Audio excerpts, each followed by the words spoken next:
Well, boys, I frickin' did it. I finally cut my hair. I know. Settle down. Gasp. However, lucky for you, that's not really what I want to talk about. What kind of prompted me to have a discussion about this is when I saw Dama post his recent video about market manipulation and how he is getting hate online, specifically Reddit, for buying out a large quantity of cards. And when I mean buy out, I'm simply just referring to the fact that he bought multiple copies of a single card. He didn't buy every single listing, but he did get multiple copies. And people on specifically Reddit again were basically calling him out for manipulating or influencing the price of said card. And as you see, as a result of his purchase of multiple singles, that card ended up going significantly higher in value. Now, there's a lot of reasons to why it goes up in value, but to kind of simplify it for you, it boils down to basically FOMO and people trying to take advantage of a hype card to sell for a profit. But basically, a group of Reddit users were basically accusing Dama here for manipulating the market. Now, to some extent, that is technically true, and he even himself has stated in the past that he was going to buy multiples of this card. I mean, I'm pretty sure he even made a reel about it and said that most likely due to his purchase, it is going to increase the value of the card. But here's the thing, Dama isn't trying to sell that card after it goes up in value. The only thing he was doing was getting a lot of cards and hopefully sending it off to IRS, which is a Japanese grading company. It's very prestigious. A lot of people can't actually grade cards with them, so it's very gate kept. But he wanted to send some cards to there so he could end up getting a 10. So he is influencing the market just by his purchase alone, but he isn't profiting from it. And that's kind of the distinction I want to talk about. Because over the years, my opinion about what constitutes as a buyout, market manipulation, and what actually affects the market has changed over time.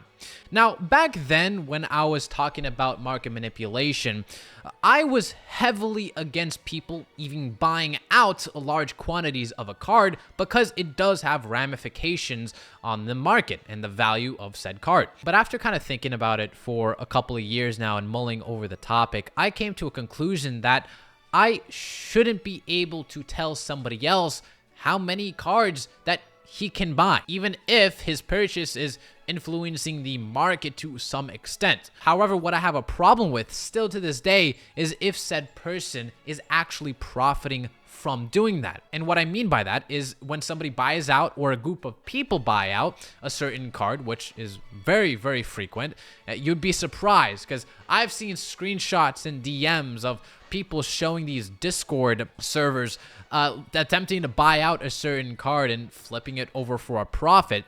But that's kind of what I have an issue with. If there's a collective effort to pump up the price of a card and instantly dump it for a profit, I do not think that is quite morally good.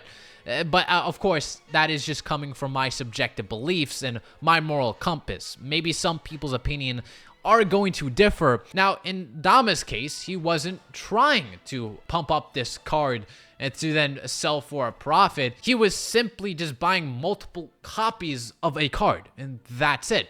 And it kind of leads me to my next point of the video, and it's how easy it is to influence a price of a card. It has gotten so bad, specifically on TCG Player, that you could buy multiple copies of a card and it will change the price of it.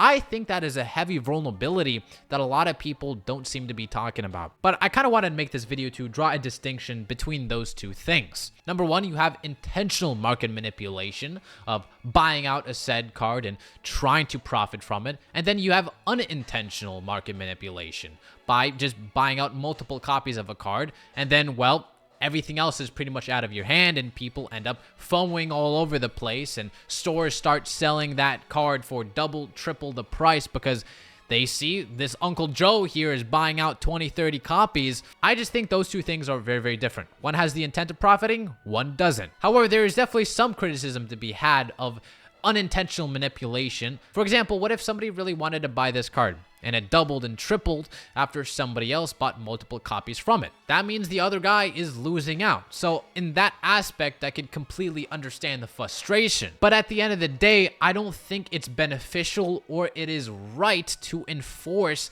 how many copies somebody else could buy of one card. Not that there even is a way to do that in the first place. I think that's pretty impossible to do so. I'm merely talking about a moral enforcement of telling somebody else how many cards that they can buy. Take limits for big box stores or LGSs. It makes sense why they do limits, and it surely gives the opportunity for more people to have that, that product. However, nobody is trying to tell somebody that they can't go try finding product from Target and they can't try finding product from Walmart at the same time. Or even GameStop as well. And I kind of feel that that's what these Redditors want to do. They kind of want to enforce of how many cards that a certain person could have or can hold in their collection. And in my opinion, I think that is unfair, even though that purchase has contributed to the rise in price of a certain card. Albeit, take that comparison with a grain of salt, because I don't know how accurate that is, since products and singles operate on totally different markets. So it's kind of hard to draw a comparison there. However, what I think the situation boils down to is very simple, and I think it's intent. If you have the intent of manipulating a card and profiting from it, I personally think you're scummy. That's just my personal opinion. If you're getting multiple copies of a card and not intending to flip it right away, I think it's reasonable, even though it causes some ramifications in the market. But anyway, I would like to pass on the question to you guys. Do you think it's morally acceptable to buy multiple copies of a card, even if you don't intend to profit from it? Hope you guys enjoyed this video, and I'll see you later, weebs. せーのでもそんなんじゃダメもうそんなんじゃほら心は進化